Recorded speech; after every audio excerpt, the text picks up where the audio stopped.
नमस्कार, हमारा नाम है समरीन और आपने देखना शुरू कर दिया है लाइव सिटीज। देखिए, लोकसभा चुनाव अपनी समाप्ति की ओर आगे बढ़ चला है और आपको मालूम है कि 7 में से 6 चरणों का मतदान भी संपन्न हो चुका है। यानी कि अब आखिरी चरण का मतदान ही बचा हुआ है और इसी बीच बिहार के पूर्व डिप्टी सीएम और नेता प्रतिपक्ष तेजस्वी यादव का रौद्र रूप देखने को मिला है। और आपको बता दें कि तेजस्वी यादव ने प्रधानमंत्री नरेंद्र मोदी को खुला पत्र भी लिख दिया है। तो आज हम इसी सियासी मुद्दे पर सीधी बातचीत करेंगे सीनियर जर्नलिस्ट अरुण पांडे जी से। सबसे पहले बहुत शुक्रिया। बहुत धन्यवाद आपको भी जी। अरुण जी, सबसे पहले तो हम उस पत्र पर आएंगे जो पत्र तेजस्वी यादव ने लिखा है। प्रधानमंत्री नरेंद्र मोदी को खुला पत्र लिख दिया है, क्या कुछ कहा है इस पत्र में? देखिए, ये 18वीं लोकसभा के चुनाव में अब तो जन सरोकार के मुद्दे उठाए नहीं गए, सब पीछे हो गए। जन सरोकार मतलब है महंगाई, बेरोजगारी, यही ना मुद्दा है। अब अति संवेदनशील मुद्दा जिसको कहिए, हिंदू मुस्लिम, आरक्षण, संविधान, मतलब जनता को माने भय की राजनीति हो रही है।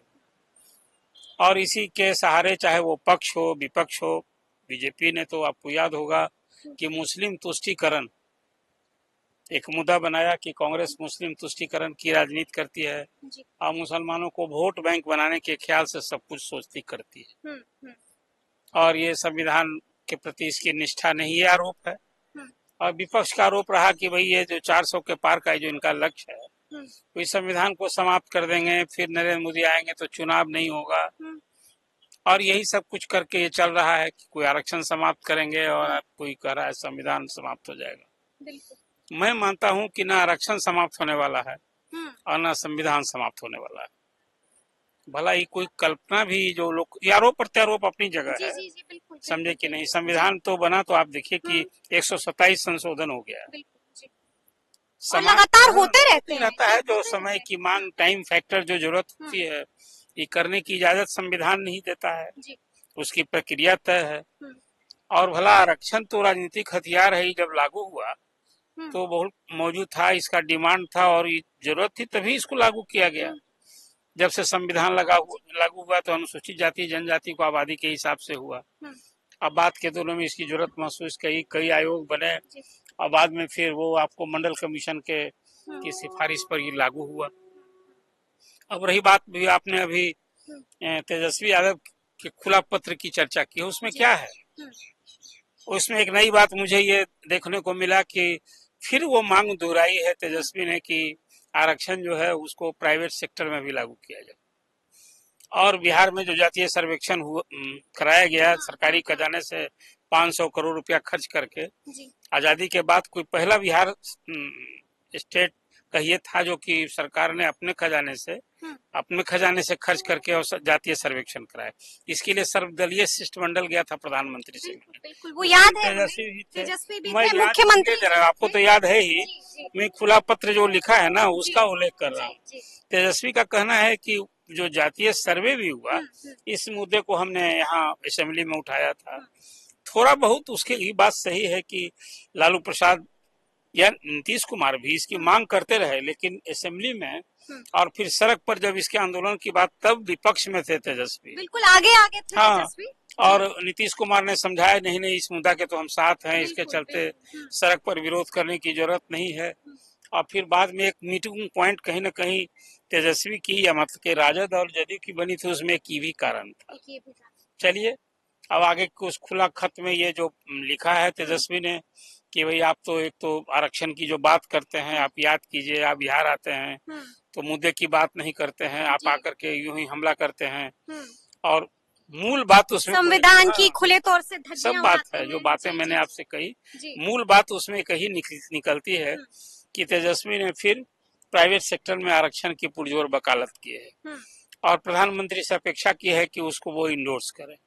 बिहार में जो 75% आरक्षण लागू हुआ है उसके बारे में वो मांग भी दोहराई है कि इसको संवैधानिक कवच दीजिए, नौवीं अनुसूची में शामिल कीजिए, ताकि फिर इसे सुप्रीम कोर्ट में इसको कोई छेड़छाड़ नहीं करे, इसकी समीक्षा हो। उस खुला खत में फिर वही आरक्षण और संविधान। अच्छा, हमें याद करना होगा, हमें ये भी याद करना होगा कि बीते दिन तेजस्वी यादव ने एक ट्वीट भी किया है अरुण जी, और उस ट्वीट में बाकायदा एक लिस्ट भी अटैच की है।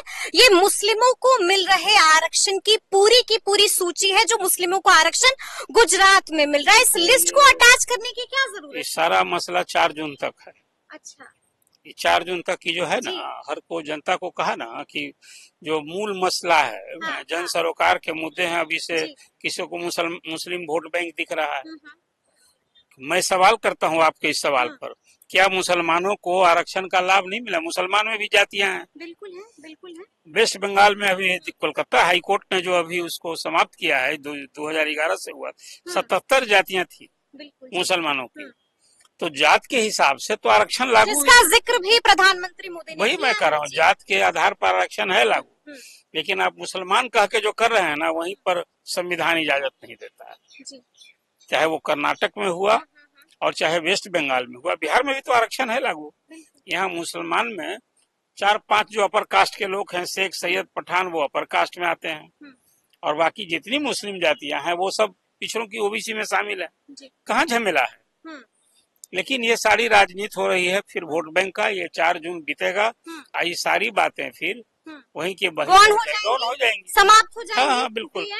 और जहाँ तक तेजस्वी ने जो गुजरात में आरक्षण लागू हुआ, एक सूची जारी की, उसमें बताया है कि ये मुस्लिम जाति के तो वहाँ भी लागू। केंद्र सरकार उसी गुजरात में जहाँ आप 13 साल तक मुख्यमंत्री, तो ये बुरा है क्या? मुसलमानों को आरक्षण का लाभ नहीं मिलना चाहिए? बिल्कुल जी। देखिए, ये सारी राजनीति फिर मुस्लिम वोट बैंक के लिए हो रहा है, और फिर ये मुस्लिम तुष्टीकरण के आरोप करके भाजपा हिंदू वोट के लिए सब कुछ कर रही है। ये हिंदू बना मुस्लिम करके जनता को गोलबंद करके मतदाताओं को साधने की भरसक कोशिश है। केंद्र की सूची में जो ओबीसी का आरक्षण लागू है 27%, उसमें मुस्लिम जाति नहीं है क्या? उसमें भी मुस्लिम जाति शामिल है।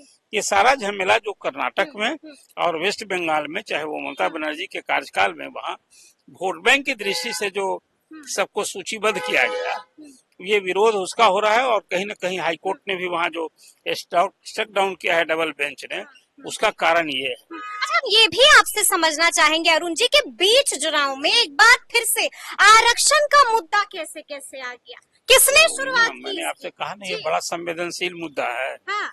यही आरक्षण का मुद्दा है। 2015 में आरएसएस के प्रमुख ने कहा था कि समीक्षा होनी चाहिए कि भाई जिसके लिए आरक्षण लागू हुआ था, वो उन्होंने भी समाप्त करने की बात नहीं की थी। कहा भाई जिसके लिए आरक्षण लागू हुआ है, समीक्षा कीजिए कि उसको लाभ मिल रहा है कि नहीं। लालू प्रसाद ले उड़े कि भाई ये तो आरक्षण समाप्त करने वाले। आज वो एक ठप्पा लगा रहा, और आपने देखा उसके बाद बहुत ही तरीके से प्रतिवाद किया। वही तो बाजी मार ली लालू और नीतीश की जोड़ी ने कि वो मंसूबा नहीं चूर हो गया उसको भाजपा को सत्ता में आने का। तो जो आप सवाल कर रहे हैं कि आरक्षण तो एक संवेदनशील, जो लोग लाभ ले रहे हैं वे लाभ छोड़ना नहीं चाहते हैं, और नए लोगों को भी इसका लाभ चाहिए। तो ये एक ऐसा इशू है, इसलिए मैंने कहा कि जो संवेदन सेंसिटिव इशू, आरक्षण भी वैसा ही इशू है। ये वोट का हथियार है। कोई पार्टी इसको 4 तारीख के बाद आप कह रहे हैं हाँ, सब इसके बाद फिर चर्चा भी होगी इसकी। अच्छा, हमें ये भी याद करना होगा और अपने दर्शकों को भी याद दिलाना होगा कि प्रधानमंत्री मोदी ने बिहार आकर क्या कुछ कहा था। देखिए, साफ साफ कहा था कि जैसे ही चुनाव खत्म होगा वैसे ही जेल जाने का काउंटडाउन शुरू हो जाएगा। क्या लगता है, क्या वाकई में लालू तेजस्वी जेल जाने वाले हैं? क्या ऐसी कोई नौबत आने वाली है बिहार में? नहीं, देखिए, ईडी का जो केस है, जो लैंड फॉर जॉब जो केस है रेल वाला, उसमें तो पूरी फैमिली ने एक्यूज है। लालू प्रसाद, राबड़ी देवी, तेजस्वी, 2 बहनें, और उसमें ईडी की पूछताछ कई दौर की हो चुकी है। तो वर्चुअली प्रधानमंत्री ने जो एक मैसेज दिया ना, वही मैसेज था, और कहा भी कि बिहार के शहजादे जो अभी हेलीकॉप्टर से चक्कर लगा रहे हैं, उनको इस 4 जून के बाद फिर बड़ी वार्निंग दे दी है, जमानत और अमानत के लिए फिर वो करेंगे। और वो बहुत कठोरता से ये बात कही कि जिन लोगों ने बिहार लूटा है, यानी कि नौबत आने वाली है। इसे कौन इनकार कर सकता है। देखिए ईडी जो कहा भी, देखिए नाम तो नहीं लिया था, लेकिन तेजस्वी ने ऑथेंटिकेट किया, कहा कि भाई उसको झारखंड नहीं समझे और दिल्ली, मतलब क्या इशारा, बिहार में हाथ लगा के नहीं 2 सीटिंग एमपी गए ना, अभी 2 सीटिंग चीफ मिनिस्टर जेल में है। बिल्कुल बिल्कुल। तो भी तो कहने भर की बात होती है, हाथ लगा कर देखें। वो तो ईडी जिस दिन उनको बुलाएगा और 2 बार पूछताछ के लिए, तो डिटेन तो कर ही सकता है ना। इस संभावना से इनकार मत कीजिए। अब वो तो जिस ढंग की बात है, वो वहाँ वेस्ट बंगाल में ममता बनर्जी के भतीजे हैं, अभिषेक, उनकी भी बारी है। अभिषेक, हाँ अभिषेक बनर्जी की। कई नेता हेमंत सोरेन पहले जा चुके हैं, अरविंद केजरीवाल भी आए हैं। इसलिए इसको इनकार मत कीजिए। और यदि अब सिर्फ इंतजार है कि 4 जून के को जो नतीजा आएगा, नरेंद्र मोदी को फिर तीसरी बार अवसर मिले। अब वो तीसरी बार अवसर मिलती है तो सरकार ने तो मतलब इलाज शुरू हो जाएगा। हाँ इलाज ही कहिए, कार्रवाई होगी, मैं कार्रवाई मानता हूँ इसको। आप कार्रवाई मानते हैं इसको। अच्छा, हम ये भी आपसे जानना चाहेंगे कि आप इस बात से इत्तेफाक तो जरूर रखते होंगे अरुण जी कि तेजस्वी यादव ने अकेले ही एनडीए को परेशान कर रखा है, गजब की टेंशन दे दी है। अब देखिए इसको परेशान क्या करना कहें, आप परेशान मानते हैं। अब उधर तो कई लीडर्स एनडीए के आते रहे, अब बिहार में कहीं फेस है, अब सभी पार्टियां यहाँ जो तो मुकेश सहनी अन्य सब, वो तो सब राजद की झोली में है। सब तो कोई अलग, आज मैं देख रहा था कि आज दीपांकर भी निकले हैं प्रचार में। कहाँ था वे, यहाँ तो परेशान करना, एक जगह एक तरफ मोर्चा संभाल रखा है। राहुल गांधी भी आए हैं। हाँ राहुल भी आज 3 मीटिंग उनकी है। परेशान करने की कोई बात नहीं, मुकाबला है। जिसको खोने के लिए एक सीट नहीं, टेंशन तो दे दी है, खोने के लिए एक सीट नहीं है राजद को, शून्य से शिखर पर जाने का अवसर आया है, तो कड़ी मेहनत कर रहे हैं। अब टेंशन तो देखिए, 40 में जो 39 सीट जीते हुए है, उसको तो कड़ी मेहनत करनी होगी, उसका टेंशन स्वाभाविक है। उसको इस रूप में देखिए जी। अच्छा, एक आखिरी सवाल है, हम आपसे ये समझना चाहेंगे, क्या लगता है आपको कि इस बार महागठबंधन के झोली में कितनी सीटें आ सकती हैं? फिर वही कहा कि अभी 8 सीट का चुनाव बाकी है। हाँ। अच्छा, ये बता दीजिए कि कड़ी टक्कर कहाँ देखिए कहाँ महागठबंधन ने पानी पिला दिया है? देखिए मैं मानता हूँ कि बिहार में 39 सीट एनडीए को नहीं आने जा रही, सीटें घटेंगी और 35 प्लस माइनस, मन कोई डबल डिजिट भी नहीं आने जा रहा है महागठबंधन को, इसको ही मान के चलिए। 4-5 ऐसी सीटें हैं जहां बड़ी कड़ी लड़ाई है, और वहां के रिजल्ट के बारे में फिलहाल एनडीए के लिए कड़ी लड़ाई है। कौन कौन है वो सीट? अब जैसे कटिहार से शुरू कीजिए, कटिहार, पूर्णिया, पप्पू यादव, जहानाबाद सुरेंद्र यादव, तो इसके बाद फिर देखिए बक्सर भी आपको लगता है बक्सर भी कड़ाई में है।